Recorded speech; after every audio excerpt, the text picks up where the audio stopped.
guys, this is Brooklyn Whitcomb. So this is my week 3 reflection, and we're talking more about 2.0, Web 2.0 applications in the classroom. So I've stated before and over again that Google Classroom is really my favorite thing to implement in the classroom. Of course, there's other ones.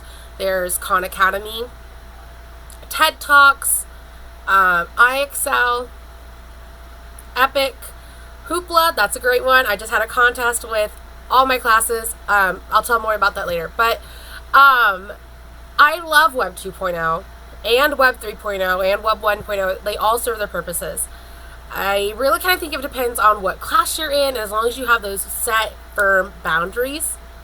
I've been doing middle school a month and a half this year, and next week I'm going to be at kindergarten. Both settings equally 100% use technology in every aspect, every part of their class. You have things in the middle school like the laptop, and they are using Flipgrid, No Red Ink, which is a website that's like Google Classroom. They're using iExcel, they're using Google Classroom, Google Docs, Slides, PowerPoint, not so much PowerPoint, but you get my point. I think when it gets to those older kids, using things like the social networking, the social bookmarking, they can get kind of iffy. I'm going to step up on my little soapbox here. I hate social networking in the classroom, especially ones I hadn't heard of. I feel like if it's like Facebook, I know how to get around Facebook pretty well, and then of course I don't, because they know all these things about it. Unless the blog is like YouTube, I also disagree with using blogs. Wikis can be the same thing, especially since I have a lot of my kids that like to get on wikis and be like, oh, look at this, the year is 10,000, ha ha ha ha, and change the thing just because they want to. I mean, I get it, it's fun, but when you're trying to do an informational based thing, you can be like, no, don't do that. So when people are changing things that are informational, it's kind of like saying, yes, you can look it up on Wikipedia, but you don't want them to look on Wikipedia. So those are things that I really don't like. Of course, there's Web 2.0 applications that are useful in the classroom, but there's a lot that aren't. And I think that's a lot because unless the site is built directly for your classroom activity, it's kind of hard to get around. You go on Kahoot, you're going to do the quiz. You go on Quizlet, you're going to do the Quiziz, you're going to do that. You go on Facebook, and you might have had a Facebook group set up for all the kids, and it's not going to work out so well. I remember when I was going to high school, and one of my teachers was like, man, cell phones, everybody likes cell phones. I'm going to try and incorporate cell phones into my classroom. So if you had your cell phone, you could get it out, and you could either go to the website and type it in, or you could go to your text messages, send a text to this 5-digit number, and your answer would appear on the screen. Cool. We are really fast typers. Some people aren't, but we were teenagers. We were super fast. So, we did it. And then we were texting and everything else, and we took advantage of it.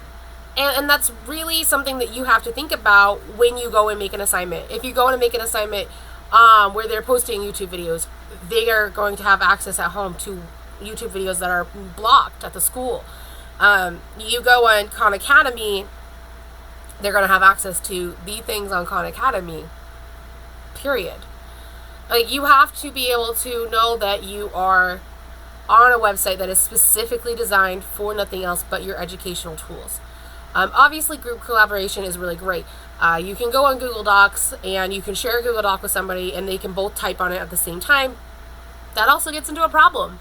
A lot of times the kids will take the Google Docs and use it like an instant messaging service, type something, the other kid will see it because it'll have a little name next to the cursor, they'll erase it, and then type their own message, the other kid will see it instantly or see it as they're typing, and I mean, that's scary because you don't want to get to that point where nothing is being exactly what you need to be. Sometimes you need to have that distraction-free environment to a point, if that makes sense. they can be integrated into the classroom. You can integrate the videos in Flipgrid when you make the newscasts. If you are in video productions, you can go to English and use the No Red Ink to go over these questions. You can go to Khan Academy. I love Khan Academy. You can go over Khan Academy and go over what you went on No Red Ink and have a new explanation of it. You know, like I said in one of my Flipgrid videos, I made a big presentation of the who versus whom, and I was like, yeah, you guys get it. Who is the subject? Whom is the object? You guys are great. You're so smart. I had 2 girls. Just didn't get it. Went to Khan Academy, different person, saying it just a little bit differently. The different colored text on the board just seemed to get it for her, and they got it. They completely get it. They were helping some other people today now with it, and I was so happy for them. I was like, yay, yeah, you're going to do great on your test. So sometimes it just takes that video of somebody else explaining, so they can be amazing tools. I looked at a lot of websites. Like I said, I'm a substitute teacher. I'm constantly looking at new ones. There was a Turtle website, and I wrote it down. Yeah, I wrote it down. I wrote it down on my desk, and I left it there, and now it's disappeared. So, but there is there's Hoopla. I recently learned about Hoopla. I love it now. I have learned about all these different things that I think my kids are going to really enjoy. But we have to make sure that we are letting them enjoy it without letting them get distracted to the point where they're doing something else. And that was another thing. Like, I'm going in kindergarten next week, and they also equally use they have technology. They have their iPads. Called it tablets once. Shame on me. It's an iPad. You got to know the difference. But you can go and start an iPad video, and unless you are able to walk around, like if you're up at the front, you don't want them up on something else in a different part of the classroom, because then if you can't see what's on their screens, you're probably going to go on to a game. Let's be honest. At least about 3 of them will go and get on a game and get themselves distracted. I mean, it's not like they were going to get distracted if we were doing paper and pencils, but more so where it's less noticeable. So, yes, this video is kind of long. Yes, I've given a lot of examples. But I wanted to express how much I think it is to do it. Now, as for the competition, after we made Hoopla, I mentioned at the very beginning of this video, I actually get to do it tomorrow. Yay! One of my classes won. None of them knew what Hoopla was, which is great. Cool. Something I can teach you. They had to use their library cards to do it. When I asked who had a library card, 0 hands.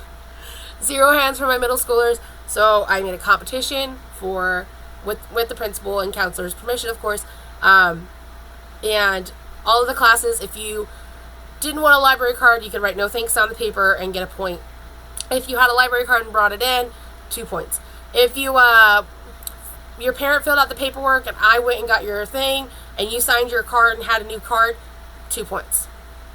I had all these kids last minute, of course, bring in their thing. So tomorrow I get to bring in give them donuts and chocolate milk and some bananas, and they're all excited for the winning class.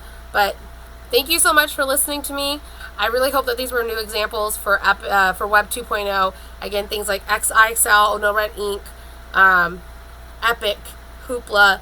Those are Hoopla's more 1.0, but Epic's more 1.0. But Khan Academy is a really good one as well. Love Khan Academy. Thank you so much for listening. You guys have a great day. If you have any questions, feel free to comment.